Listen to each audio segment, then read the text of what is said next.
3월 개강을 맞은 한 대학가의 카페가 밤늦도록 북적입니다. 그 속에 한 여학생이 홀로 앉아서 공부를 하고 있는데요. 잠시 후 여학생이 옆구리에 피를 흘린 채 황급하게 카페 밖으로 뛰쳐나갑니다. 오늘 사건 연구소의 키워드는 한밤 카페에 울린 비명입니다.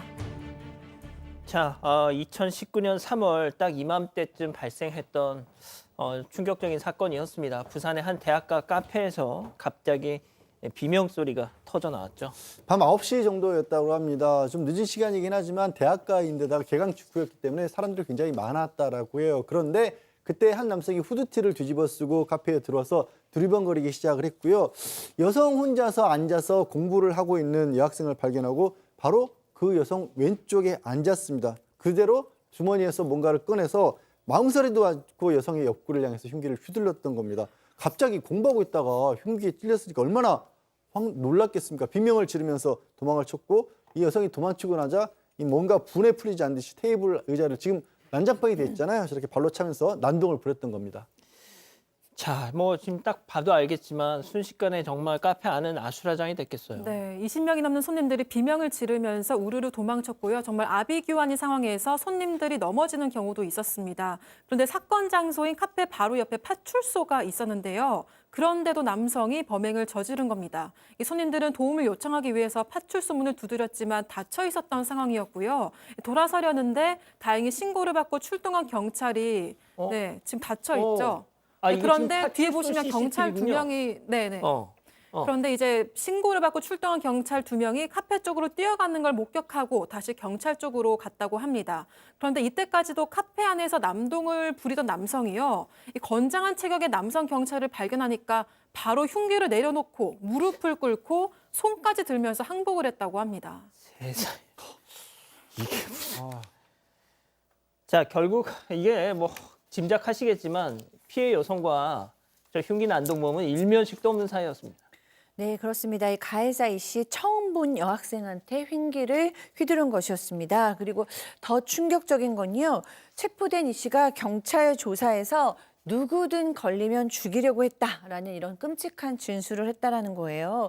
보통 때도 이 씨가 이런 생각을 했다고 합니다. 주변 사람들이 다 나를 미워하고 비웃는다 이렇게 생각을 하고 있었는데 그런 생각을 하고 있자 이제 마트에서 흉기를 사게 되었고 그 흉기를 가지고 거리를 배회하고 있다가 2층에 사람들이 북적인다는 걸 알고 나서 뭐 조금도 망설임이 없이 들어가서 무차별 범행을 저지른 것입니다.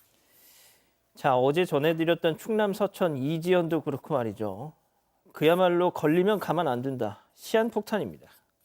자, 이게 이 학창 시절부터 분노 조절 장애 치료를 계속 받았다고 해요.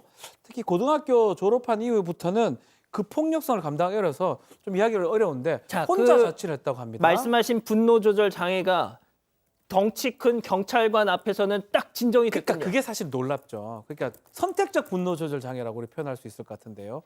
아주 약한 사람한테만 그런 것들을 발현해요. 여성이나 노약자 같은 경우. 지금 이 사람 같은 경우는 일단은 2019년 1월이 이제 사건 직전인데 이때까지 조현병 진단을 받고 또 재물 손괴 같은 좀 범죄를 저질러서 벌금형 선고도 받았다고 합니다. 다만 이제 주장에 따르면 약을 제대로 복용하지 못해서 증세가 좀 악화됐고 사실은 나중에 공판 과정에서도 심신미약이다 이런 주장도 반복했다고 합니다. 자, 분노 조절 장애, 조현병, 뭐 심신미약. 자, 그런데 덩치 큰 경찰관 앞에서는 뭐 시키지도 않았는데 이렇게 무릎 꿇고 손을 들었습니다. 자, 여기서 가장 중요한 거 피해자의 어떤 상태겠죠. 네, 당시 21살이던 피해 여대생은 사건 직후 바로 병원으로 이송돼서 긴급 수술을 받았습니다. 정말 천만다행으로 이제 생명에 지장이 없었지만 장기가 크게 다쳐서 뛰거나 계단을 오르는 등 이런 일상생활에 지장이 생겼다고 하고요. 이렇게 심각한 피해를 입은 상황인데도 피해자 가족에 따르면 가해자 측으로부터 피해 보상은커녕 제대로 된 연락도 받지 못했다고 합니다. 범행 직후 이 씨의 가족에게서 형식적인 전화 한두 통만 온 게 전부였고 치료비 지급은 물론 어떤 사과나 지원도 없었다고 합니다. 사건 이후 피해 여대생은 극심한 공포로 인해서 공황장애와 우울증에 시달리고 있다 이렇게 전해지기도 했습니다.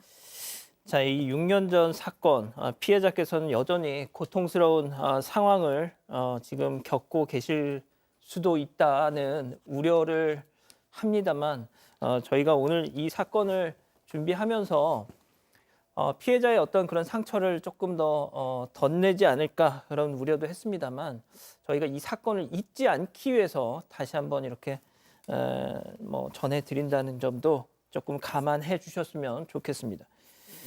자, 재판부의 판단은 어떻게 나왔습니까? 자, 살인 미수입니다. 죽이고자 했는데 결과가 달성되지 못했죠. 살인 미수 혐의로. 근데 심신미약 주장은 일부 좀 받아들여질 가능성이 있어 보입니다. 징역 8년이 선고되면서 치료 감호가 지금 부과가 됐다라고 해요. 다만 이 씨가 항소를 했어요. 자기가 약만 제대로 먹었으면 이런 범죄 없었을 것이다. 형이 너무 무겁다라고 얘기했는데 재판부는 그 부분은 받아들이지 않습니다. 일단 범행 당시에 가족들도 좀 방치했던 책임이 있는 거 아니냐라고 얘기를 하면서 이 씨 주장, 지금 말한 것처럼 덩치 큰 데나 남자한테는 못하고 약한 사람한테 있는 걸 봤을 때는 이런 항소 이유가 없다라고 얘기하면서 기각을 했습니다. 자, 교수님. 네. 제가 이제 이런 정신적인 문제 때문에 흉기 난동을 벌인 자들의 어떤 이런 걸 전할 때마다 정말 약속이나 한 듯이 대부분 노약자, 여성. 네. 왜 꼭 고를 때는 그런 상대를 고르냐 이거죠. 그렇죠. 네. 사실 정말로 우리가 이제 뭐 분노 조절 장애다라고 얘기하면 진정한 우리가 간헐적 폭발 장애인데요. 진정한 분노 조절 장애는 그렇게 대상을 가릴 수는 없어요. 정말 내가 죽을 수도 있는 상황인데도 불구하고 합리적인 판단을 못하기 때문에 그렇게 폭발을 하는 거거든요. 그러니까 이거는 진정한 정말로 이제 정서적인 문제가 심신미약이었다라고 볼 수는 없고요. 그러나 이제 그럼에도 불구하고 저는 좀 이건 정말로 위험한 범죄였고 앞으로도 이런 범죄가 있어서는 안 된다라고 생각을 하면서 얘기하고 싶은 것은 이 사람이 폭력성이 너무 심각해가지고 집에서 나와서 혼자 자취를 하고 있었다라는 얘기, 그다음에 조현병 진단을 받았는데 약을 먹지를 않았다는 얘기, 본인이 약을 먹었으면 이러지 않았을 수도 있었는데라고 얘기했다라는 것들이 너무 좀 소름이 끼치는 거죠. 그러니까 거리로 방치되어 있었던 거기 때문에 사실은 예정됐던 범죄다라고 얘기해도 과언은 아닌 것 같아요. 그래서 이 본인은 반드시 본인의 죄값을 치러야겠고요. 이 사람이 나온 후에도 가족에 의해서든 정부에 의해서든 꼭 관리가 돼서 좀 격리가 될 필요성이 있지 않을까 하는 생각이 듭니다. 자, 양 변호사님, 저희가 이제 이 조현병 이나 이런 정신적인 문제 때문에 사건을 일으킨 사람들을 전할 때 가족들이 일차적으로 좀 케어를 해줘야 되지 않느냐 제가 몇 번 얘기를 했었거든요. 근데 이제 그런 정신질환자 가족을 둔 분들한테서 항의 메일 같은 게 왕왕 왔었습니다. 우리도 힘들다 말이죠. 참 좀 어렵습니다, 이 문제. 그렇죠. 사실 여러 가지 다른 부분도 그렇긴 하지만 개인이 특히 지금처럼 가족 규모도 굉장히 작지 않습니까? 부모님과 형제도 많지 않은 경우, 예전처럼 친지들이 주변에 있지도 않고 그런 경우들이 대부분인 상황이기 때문에 가족에게 더군다나 성인이 돼버린 그런 어떤 환자에게 일일이 간섭하는 것 자체도 힘들 수가 있거든요. 그러면 그런 가족에게 가족이 먼저 관리해야 된다. 물론 일차적 책임이 없다는 얘기는 아닙니다만 그걸로 부족할 수 있다라는 거죠. 그리고 이렇게 가족이 감당하기 힘들 정도의 상황이었다라면 그럴 경우에는 국가라든가 사회가 개입할 수 있는 여지가 좀 더 제도적으로 만들어져야 될 텐데 물론 지금도 일부는 경찰에서 긴급 처분이라든가 긴급 입원이라든가 이런 것들이 가능하긴 합니다만 여전히 흠결이 있다라는 거예요.